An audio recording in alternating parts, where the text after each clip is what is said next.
లూకా సువార్త 6:46 ఏమన్నాడు?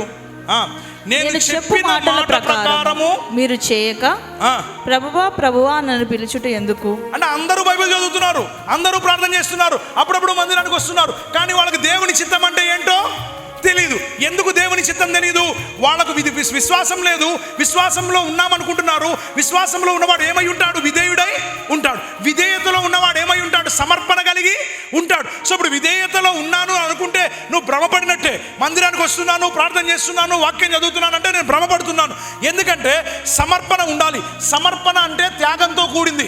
సమర్పణ అంటే నాకు పిల్లరా అవకాశం లేకపోయినా మందిరానికి రావడం, సమస్యలు ఎదురైనా దేవుని సన్నిధిలో కనబడడం, బలహీనతలు వచ్చినా ప్రార్థన చేయడం, ఇబ్బందులు వచ్చినా దేవుణ్ణి విడిచిపెట్టకపోవడం, ఎన్ని రకాలైనటువంటి పోరాటాలు ఎదురైనా దేవుని కోసం నిలబడ్డం, అది ఏది మనలో కనబడడం లేదు. నేను వాళ్ళ బ్రదర్ ఇన్ని కష్టాలు ఉన్నాయి, మీరు ఇంకా ఎలా ఉన్నారు? నాకు బయలుపరచబడిన మర్మం ఎదుట, వినండి, నాకు బయలుపరచబడిన మర్మం ఎదుట ఇవేవి ఎన్నదగినవి? ఇప్పటి కాలపు చులకన శ్రమ ప్రియులారా, నా ముందు ఉంచబడిన మహిమ ఎదుట అది ఎన్నదగినది కాదు.